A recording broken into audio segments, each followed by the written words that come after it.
longtime friend and a longtime friend of the program go in, and he's kind enough to call in after his big enshrinement weekend. Pro Football Hall of Famer Brian Urlacher. How does that sound to you, Brian? Sounds good, man. I'm very excited to be a member of that illustrious group there. All right, what was it like now looking back, just first blush, first day? Hectic. Just, it's such a whirlwind. I got there on Wednesday, and you just don't stop going the whole time. You go from one thing to the next. As you can tell, my voice is still kind of hoarse from all the talking I was doing all weekend. But people are so appreciative. The people in Canton are unbelievable. If I hear "Welcome Home to Canton" one more time, I'm pulling my hair out. No, you got to stop using that turn of the phrase, Brian. Come on now. Around you, I do. Sorry about that.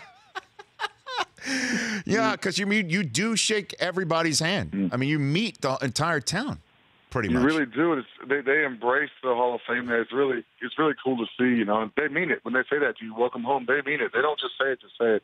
They mean it, and it really comes across that way. What was it like? Let's put it this way.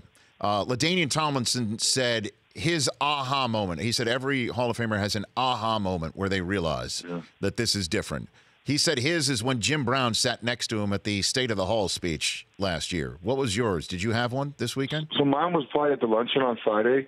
Because they have the Hall of Fame luncheon there. It's just Hall of Famers only. And you're sitting in there, and Joe Namath speaking, Chris Carr's walking around, Michael Irvin speaking, and there's probably 20 guys that spoke, and he's just sitting there listening, like, damn, I'm in the room with all these guys. It's just guys you never thought you'd have a chance to be in that fraternity. It was so cool to be in there listening to what they had to say, and there's a lot of different topics that came up, but that was probably when it hit me. And then Friday night at the Gold Jacket dinner, the Gold Jacket dinner, when I walked through the gauntlet there to get up to the stage, another time it hit me there too. There's probably 3 or 4 over the course of the weekend that hit me pretty hard. And what about closer to your professional home, Butkus being there, Dick Butkus being there? Did you have any conversation with him, special chit-chat, Bears chit-chat with him? Not much. No, he spoke a little bit at luncheon on Friday, and then I saw him. Oh, when did I see him? I think I saw him right before a guy sat down on stage as we got introduced for the ceremony. And he walked by and goes, pretty hot here, isn't it, kid? That's all he said. That's what he said? That's what he said, pretty hot, isn't it, kid? He's got such a great humor. I've known him for probably 15 years now. Sure. You got to get him. He means well, but he has a funny sense of humor. Well, he's been there and done that, Dick Butkus. Oh, I know. Yes. And I'm sure, again, that you have had experiences with him, but never where you both have a jacket, man. That's incredible. You both have a jacket. It's really cool. He's one of the best of all time. Obviously, we know that. But, you just look at our tradition at the Bears, man. Bill George, I said this in my speech, Bill George, Dick Butkus, Mike Singletary, now me. It's unbelievable the great linebackers we've had. And I'll be honest with you, Brian. People talk and not like lay money down, but make wagers as to who's going to be the one to cry first. I heard your name a lot, Brian, throughout the weekend, and you almost paid off that bet. You were almost the first one to go when you mentioned your mom. That gets everybody, but you were almost the first to go, Brian. I know, but I wasn't. Well, the bad thing was I was the first of the modern-day guys to go. That's right. The older guys are all tough. They're like, I'm not crying. These things are sissies. I'm not going to get up here and cry. You think Jerry Kramer's going to cry?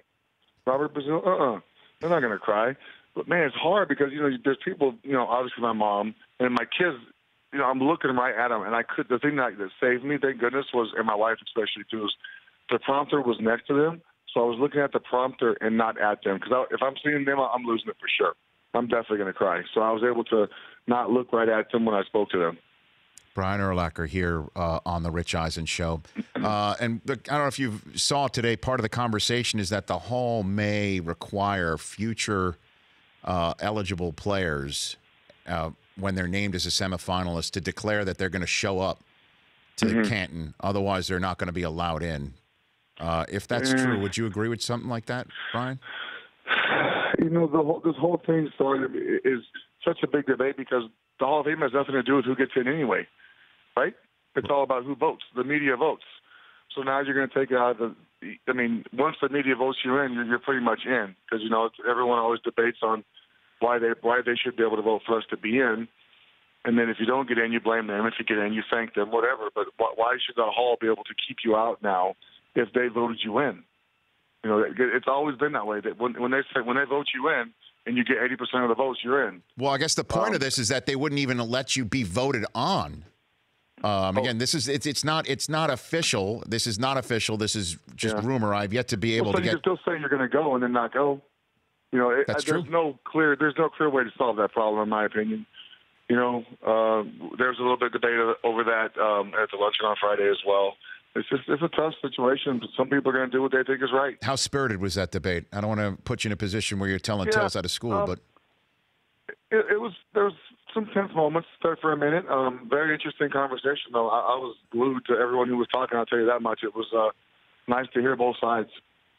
It's amazing. Those guys get in the room. Everybody's got an opinion, and they're, you know, as I said in the previous segment, that's the alpha male group.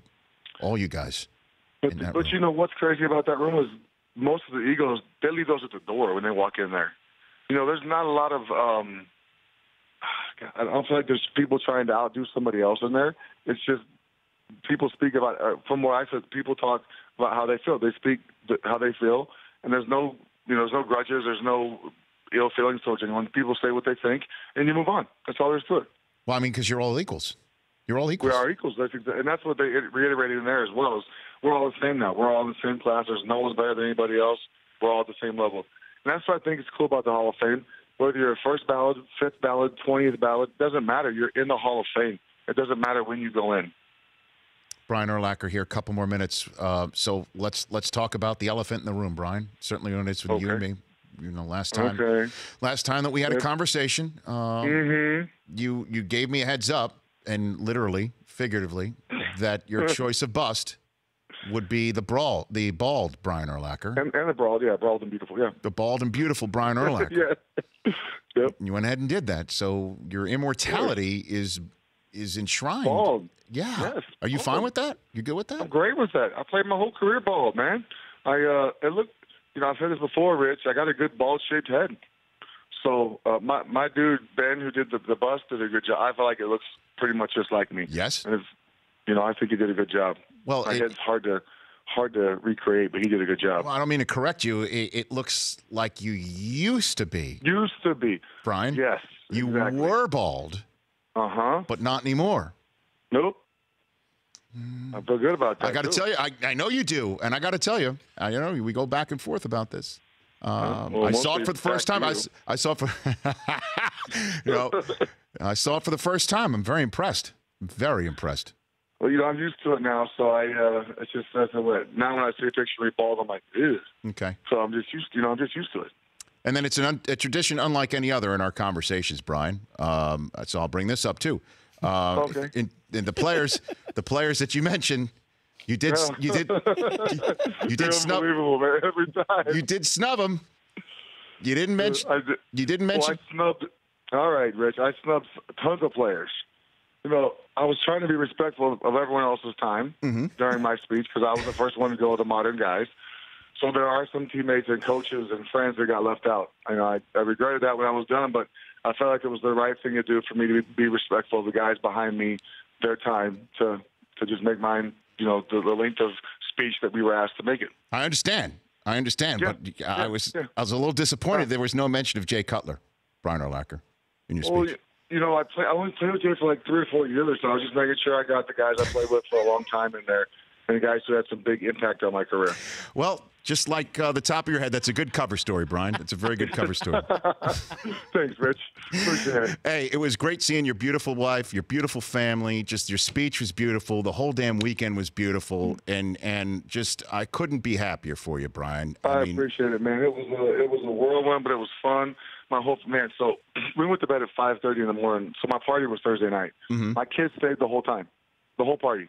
Till 5:30. We left the hotel at 5:30, got home, I woke up at 9, did some stuff, and they slept till like 1. Yesterday on the plane ride home, my son was crashed the whole way. He was done, man. But dude, he partied too hard. That's a beautiful part of the weekend. It's just from beginning to end. It just is a warm feeling. And then when you come back next year, you don't have any of that pressure to bring everybody in your life and make a speech. Yeah, it's that's just, what I keep hearing is just next year you'll be able to enjoy it and just kind of watch and take it all in and play some golf and hang out. But that's the beautiful thing, again, is that in terms of that's what I said at the beginning of the show, instead of paying attention as to who's not there, just keep coming back, Brian. You coming back every year, that's how this event stays relevant. You Agreed. Keep coming back. Yes, most of our class. I think all our class will, man. What a great class, by the way, huh? It's unbelievable. Oh, man, some good dudes in there. Kramer, I would love to just, sit back and kick it back with him. He has some great. I sat in the room with him and Bedford on Friday for probably 15 minutes. I didn't say a word. I just listened. I mean, they're just the stories, and they remember every detail. It's amazing listening to them talk. Mm-hmm. And Bobby Bedford could be one of the funniest guys I've ever met. That's great. Brian, thanks for calling in. Have a great time, and we'll chat. We'll catch up soon, okay? All right, thanks, Rich. Take care. All right, that's Brian Urlacher, Hall of Famer. The Rich Eisen Show, weekdays at noon Eastern on Audience.